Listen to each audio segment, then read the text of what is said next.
નમસ્કાર દર્શક મિત્રો, આજે પીસી નું હાર્દિક સ્વાગત છે। હું છું આપણે જાની મકવાણા। તંત્ર કરતા પહેલા એક નજર કરીએ મુખ્ય સમાચાર પર। ભરૂચ પાલિકામાં ચિકન રોડ આરોગ્ય બાદ 14 વર્ષીય કિશોરનું સારવાર દરમિયાન મોત।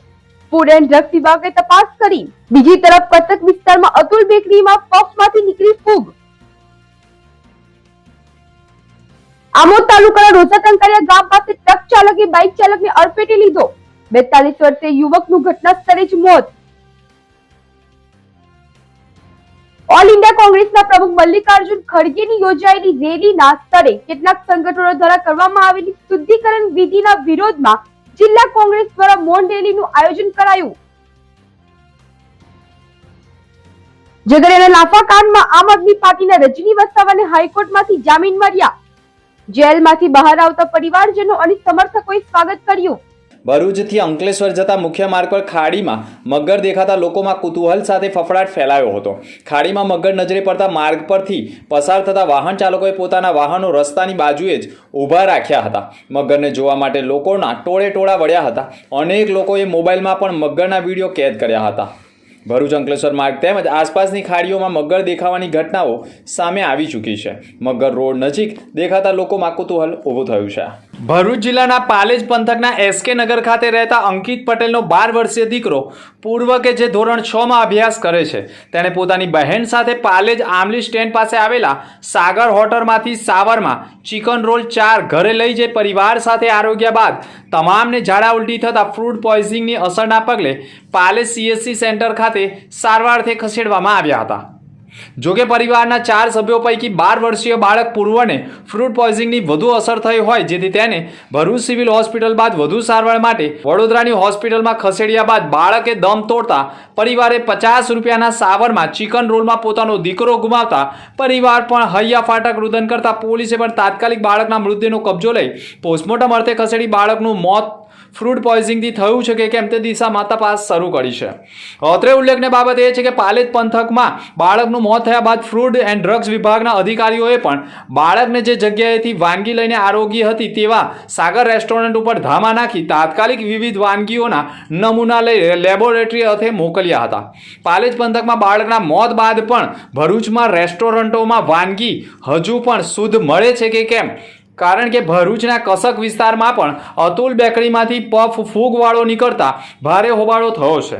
બહારના ચસ્કા ઘણી વખત હોસ્પિટલ મોકલી શકે છે। પાલેજ પંથકમાં 12 વર્ષે બાળકના મોત બાદ હજુ પણ રેસ્ટોરન્ટોમાં ગુણવત્તાયુક્ત ખોરાક અપાય છે કે કેમ। ભરૂચના કસક વિસ્તારમાં અતુલ બેકરીમાં એક ગ્રાહક અમિત રાણા પફ આરોગવા માટે ગયા હતા અને પફની અંદરથી અત્યંત દુર્ગંધ આવતા અને પફમાં ફૂગ વળેલી હોવાના કારણે તેઓએ પણ પફનો વિડીયો બનાવી વાયરલ કરવા સાથે ફૂડ એન્ડ ડ્રગ વિભાગને આ બાબતે ફરિયાદ કરી હોવાના અહેવાલો સામે આવ્યા છે।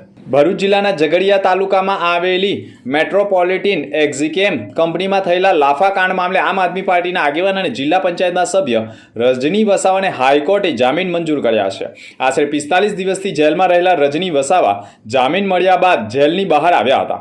રજની વસાવા જેલમાંથી બહાર આવતા પરિવારજનો અને આપના સમર્થકોએ તેમનું હાર પહેરાવી ઉષ્માભેર સ્વાગત કર્યું હતું। આ દરમિયાન સમર્થકોમાં ઉત્સાહનો પણ માહોલ જોવા મળ્યો હતો। મેટ્રોપોલિટન એક્ઝિકેમ કંપનીમાં આગની ઘટના બાદ આપના ધારાસભ્ય ચૈતર વસાવા, રજની વસાવા સહિત આગેવાનોએ કંપની ખાતે પહોંચીને હોબાળો કર્યો હોવાનો આક્ષેપ હતો। આ મામલે પોલીસ દ્વારા કાર્યવાહી કરવામાં આવી હતી। બાદમાં આપના આગેવાનની ધરપકડ કરવામાં આવી હતી। અગાઉ પણ 3 આગેવાનોને કોર્ટમાં રજૂ કરવામાં આવ્યા હતા અને રિમાન્ડની કાર્યવાહી હાથ ધરી હતી। રજની વસાવાને હાઈકોર્ટ તરફથી જામીન મળતા ખુશીનો માહોલ ઊભો થયો હતો। મૃતકના પરિવારને જે ન્યાય માટે અમારી જે લડત ચાલુ કરવામાં આવી હતી, અમારે ચૈતરભાઈ વસાવા સાહેબ, પિયુષભાઈ પટેલ, સર્જનભાઈ વસાવા અને બીજા અન્ય અમારા સાથીઓ સાથે જે અમે ન્યાય માટે ગયા હતા, પરિવારને અમે એમનો પુત્ર પાછો નથી આપી શક્યા, પણ એમને ન્યાય અપાવવા માટે અમે એમનો સાથ પૂરેપૂરો આપ્યો હતો। એના લીધે આજે અમારે 45 દિવસથી વધુ જેલ આજે કાપવી પડી છે। એટલે આવનારા સમયમાં પણ અમે એટલી ખાતરી આપીએ કે જ્યારે પણ જે પણ લોકોને ન્યાય માટે જ્યાં પણ જરૂર પડશે, અમે અને અમારો પરિવાર ચૈતરભાઈ વસાવા સાહેબ અને ચૈતરભાઈ વસાવા સાહેબનો પરિવાર અને આમ આદમી પાર્ટીનો પરિવાર સમગ્ર લોકોની સેવા માટે હાજર રહેશે।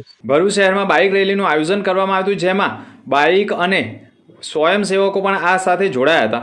સંત ગુરુ માતા સુદીક્ષાજી મહારાજનો સંદેશો રક્ત મનુષ્યની નાડીઓમાં વહે નાલીઓમાં નહીંને સાર્થક કરવા મિશનના અનુયાયીઓનો પ્રયાસ રહ્યો છે. રેલી પાછળનો ઉદ્દેશ એ જ છે કે સમાજમાં જાગૃતિ આવે અને દરેક માણસ પોતાનું રક્તદાન કરી જરૂરિયાતમંદ માણસોનું જીવન બચાવી શકે તે હેતુથી બ્લડ ડોનેશન કેમ્પ સહિત બાઇક રેલીનું આયોજન કરવામાં આવ્યું હતું. રેલી નીલકંઠેશ્વર મહાદેવ મંદિરથી નીકળીને ઝાડેશ્વર ચોકડીથી તુલસીધામ થઈ મક્તમપુરથી કસક શીતલ સર્કલથી એબીસી ચોકડી કોલેજ રોડથી ધર્મનગરથી જ્યોતિનગર અને ઝાડેશ્વર ચોકડીથી નીલકંઠેશ્વર મહાદેવ મંદિરના પટાંગણમાં રેલીનું સમાપન થયું હતું. ભરૂચમાં ઓલ ઇન્ડિયા કોંગ્રેસના પ્રમુખ મલ્લિકાર્જુન ખડગેની ઉત્તરાખંડમાં યોજાયેલી કોંગ્રેસની રેલીમાં સ્થળે સંગઠન દ્વારા કરવામાં આવેલી શુદ્ધિકરણ વિધિના વિરોધમાં જિલ્લા કોંગ્રેસ દ્વારા મૌન રેલીનું આયોજન કરવામાં હતું. જોકે રેલી શરૂ થાય તે પહેલા જ પોલીસે કોંગ્રેસના આગેવાનો અને કાર્યકરોની અટકાયત કરી વાતાવરણ ગરમાવો થયો હતો. જિલ્લા કોંગ્રેસ કાર્યાલયથી ડોક્ટર બાબાસાહેબ આંબેડકરની પ્રતિમા રેલવે સ્ટેશન સુધી મૌન રેલી યોજવાની કોંગ્રેસ દ્વારા જાહેરાત કરવામાં આવી હતી. કોંગ્રેસના આગેવાનો અને કાર્યકરો રેલી માટે એકત્ર થાય તે દરમિયાન પોલીસે જ અટકાવ્યા હતા અને દરમિયાન પોલીસ અને કોંગ્રેસના આગેવાનો વચ્ચે ટીંગાટોળી થઈ હતી. કેટલાય કાર્યકરોની પોલીસે ટીંગાટોળી કરી અટકાયત કરી હતી. નાગરિકોમાં રાષ્ટ્રધ્વજ પ્રત્યે સન્માન અને રાષ્ટ્રપ્રેમની ભાવનાને વધુ પ્રબળ બનાવવાના હેતુસર સમગ્ર રાજ્ય સાથે ભરૂચ જિલ્લામાં પણ હર ઘર તિરંગા અભિયાન અંતર્ગત વિવિધ સ્થળોએ તિરંગા યાત્રા યોજાઈ રહી છે. જેના ભાગરૂપે ભરૂચ શહેર બી ડિવિઝન પોલીસ સ્ટેશન અને અંબે માતા સ્કૂલના સંયુક્ત ઉપક્રમે તિરંગા યાત્રાનું આયોજન કરાયું હતું. અંબે માતા સ્કૂલ ખાતેથી શરૂ થયેલી તિરંગા યાત્રા બી ડિવિઝન પોલીસ મથકના વિવિધ વિસ્તારોમાં ફરી હતી. યાત્રામાં બી ડિવિઝન પોલીસ સ્ટેશનના પીઆઈ એન.કે. ડામોર, પીએસઆઈ, પોલીસ કર્મચારીઓ તેમજ શાંતિ સમિતિના સભ્યો હાથમાં તિરંગા લઈને જોડાયા હતા. તિરંગા યાત્રા દરમિયાન શાળાના વિદ્યાર્થીઓ દ્વારા દેશભક્તિના નારા લગાવવામાં આવતા સમગ્ર વાતાવરણ દેશભક્તિમય બની ગયું હતું. વિદ્યાર્થીઓ, પોલીસ કર્મચારીઓ અને શાંતિ સમિતિના સભ્યોની ઉપસ્થિતિમાં યાત્રામાં રાષ્ટ્રપ્રેમ અને એકતાનો સંદેશો આપવામાં આવ્યો હતો. Bharuch city centre bus depot ખાતે પ્રજાપિતા બ્રહ્મકુમારી બહેનો દ્વારા એસટી વિભાગના કર્મચારીઓ માટે વ્યસન મુક્તિ અને રક્ષાબંધન કાર્યક્રમનું આયોજન કરવામાં આવ્યું. કાર્યક્રમ દરમિયાન વ્યસન મુક્તિ અંગેનું પ્રદર્શન તેમજ નાટક રજૂ કરી કર્મચારીઓને વ્યસનથી થતા નુકસાન અંગે જાગૃત કરવાના પ્રયાસો કર્યા હતા. આ પ્રસંગે એસટી કર્મચારીઓની વ્યસન મુક્તિ જીવન જીવવા માટે માર્ગદર્શન આપવામાં આવ્યું હતું. કાર્યક્રમમાં બ્રહ્મકુમારી સંસ્થાના તારા દીદી, બી.કે. પલ્લવી દીદી સહિત ડેપો મેનેજર વિશાલ છત્રી તથા એસટી વિભાગના કર્મચારીઓ ઉપસ્થિત રહ્યા હતા. ભારત સરકારના કૌશલ્ય વિકાસ મંત્રાલય દ્વારા સ્થાપિત જનશિક્ષણ સંસ્થાન ભરૂચ દ્વારા rotary club of Bharuch heritage સાથે સંકલનમાં 80મા સ્વાતંત્ર્ય પર્વ નિમિત્તે તિરંગા યાત્રાનું આયોજન કરાયું હતું. આ પ્રસંગે જેએસએસના નિયામક અને રોટરી પ્રમુખ ઝૈનુલ આબેદીન સૈયદ તથા જેએસએસના સ્ટાફ સભ્ય તથા વોર્ડ સભ્ય ઇન્દિરાબેન રાજ મુખ્ય મહેમાન પદે ઉપસ્થિત રહ્યા હતા.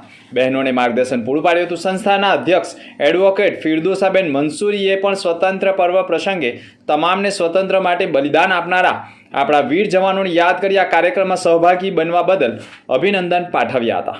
ભરૂચમાં 1947માં ભારતના વિભાજન દરમિયાન સર્જાયેલી કરુણ ઘટનાઓ અને તેમાં જીવ ગુમાવનારા લોકોની સ્તુતિને અંજલિ આપવા માટે 14 ઓગસ્ટના રોજ વિભાજન વિભીષિકા સ્મૃતિ દિવસ નિમિત્તે વિશેષ કાર્યક્રમનું આયોજન કરાયું.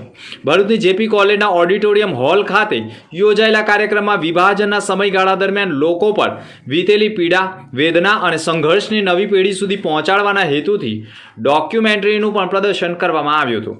આ ઉપરાંત વિદ્યાર્થીઓ વિભાજનના સમયની પરિસ્થિતિ અને માનવીય સંવેદનાઓને ઉજાગર કરતું નાટક રજૂ કરી ઉપસ્થિતોને ભાવુક કર્યા હતા. કાર્યક્રમ દરમિયાન 1947ના વિભાજનમાં જીવ ગુમાવનારા અને અસહ્ય પરિસ્થિતિનો સામનો કરનારા લોકોને શ્રદ્ધાંજલિ અર્પણ કરવામાં આવી હતી.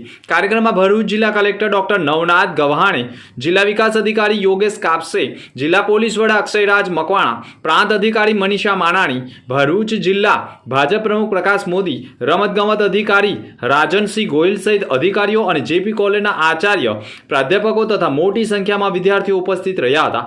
વિભાજનના ઇતિહાસને માત્ર ભૂતકાળની ઘટના તરીકે નહીં પરંતુ સમયની માનવીય પીડા અને બલિદાનમાંથી નવી પેઢીને બોધ મેળવવો જોઈએ તે સંદેશ સાથે કાર્યક્રમ યોજાયો હતો. ભરૂચ ખાતે રેવા ફાઉન્ડેશન દ્વારા તારાબાઈ મિશ્રણ સ્કૂલ અને લાલ બજાર મિશ્રણ શાળાના વિદ્યાર્થીઓ માટે છત્રી વિતરણ કાર્યક્રમ યોજાયો હતો. વરસાદી માહોલને ધ્યાનમાં રાખીને વિદ્યાર્થીઓને ઉપયોગી છત્રીઓનું વિતરણ કરવામાં આવ્યું હતું. આ પ્રસંગે રેવા ફાઉન્ડેશનના પ્રમુખ વૈશાલીબેન ચાવડા, ઉપપ્રમુખ નિખિલેશ દેસાઈ, સભ્ય જગદીશ સેડાલા અને દિનેશ શાહ સહિત શાળાના આચાર્ય, શિક્ષકો તથા અન્ય મહાનુભાવો ઉપસ્થિત રહ્યા હતા.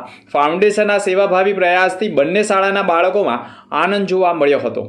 રેવા ફાઉન્ડેશન આજે સેવાકીય પ્રવૃત્તિમાં અમે લાલ બજાર મિશ્ર શાળા અને તારાબાઈ મિશ્ર શાળામાં 80 છત્રીનું વિતરણ કર્યું છે અને આગામી આવો લાભ અમે દરેક સ્કૂલોમાં આપતા રહીશું. અને અમને જે સ્કૂલોમાં સાહેબોએ અમને સાથ સહકાર આપ્યો, અમે સ્કૂલના ટીચરોનો ખૂબ ખૂબ આભાર માનીએ. આમોદ તાલુકાના રોઝા ટંકારિયા ગામ પાસે ગત સવારના સુમારે એક કન્ટેનર ટ્રક ચાલકે બાઇક ચાલકને અડફેટે લેતા અંબેટા ગામના 42 વર્ષીય યુવકનું ઘટના સ્થળે જ કમકમાટી ભર્યું મોત નીપજ્યું હતું. પ્રાપ્ત માહિતી અનુસાર વાગરા તાલુકાના અંબેટા ગામના રહેવાસી વિજયભાઈ લક્ષ્મણભાઈ પરમાર ગેસનું KYC કરાવવા માટે બાઇક લઈને આમોદ તરફ આવી રહ્યા હતા. તે દરમિયાન રોઝા ટંકારિયા ગામના વળાંક પાસે પૂરપાટ ઝડપે અને ગફલતભરી રીતે આવી રહેલા ટ્રક ચાલકે તેમને ટક્કર મારી હતી. અકસ્માત એટલો ભીષણ હતો કે બાઇક ચાલક વિજયભાઈને ગંભીર ઈજાઓ થવાથી તેમનું સ્થળ પર જ મોત થયું હતું, જ્યારે અકસ્માત સર્જીને ટ્રક ચાલક વાહન મૂકીને ફરાર થઈ ગયો હતો.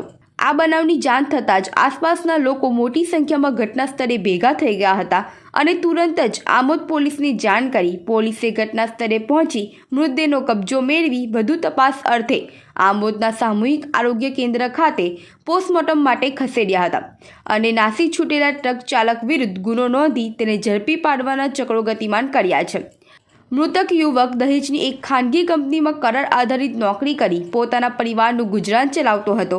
અચાનક બનેલી આ ઘટનાને કારણે યુવકની પાછળ પત્ની અને 2 માસૂમ દીકરીઓ નિરાધાર બન્યા છે, જેને લીધે અંબેટા ગામમાં ભારે શોકનું મોજું ફરી વળ્યું છે. અંતમાં મુખ્ય સમાચાર પર ફરી એક નજર. ભરૂચ પાલેજના ચિકન રોડ આરોગ્ય બાદ 14 વર્ષીય કિશોરનું સારવાર દરમિયાન મોત. ફૂડ એન્ડ ડ્રગ વિભાગે તપાસ કરી. બીજી તરફ કટક વિસ્તારમાં અતુલ બેકરીમાં પફમાંથી નીકળી ફૂગ.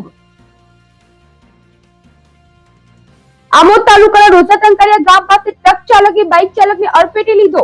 42 વર્ષીય યુવકનું ઘટના સ્થળે જ મોત. ઓલ ઇન્ડિયા કોંગ્રેસના પ્રમુખ મલ્લિકાર્જુન ખડગેની યોજાયેલી રેલીના સ્થળે કેટલાક સંગઠનો દ્વારા કરવામાં આવેલી શુદ્ધિકરણ વિધિના વિરોધમાં જિલ્લા કોંગ્રેસ દ્વારા મૌન રેલીનું આયોજન કરાયું. ઝઘડિયાના લાફાકાંડમાં આમ આદમી પાર્ટીના રજની વસાવાને હાઈકોર્ટમાંથી જામીન મળ્યા. જેલમાંથી બહાર આવતા પરિવારજનો અને સમર્થકોએ સ્વાગત કર્યું. તો આ હતા તે સમાચાર. નવા સમાચાર સાથે ફરી મળીશું. નમસ્કાર.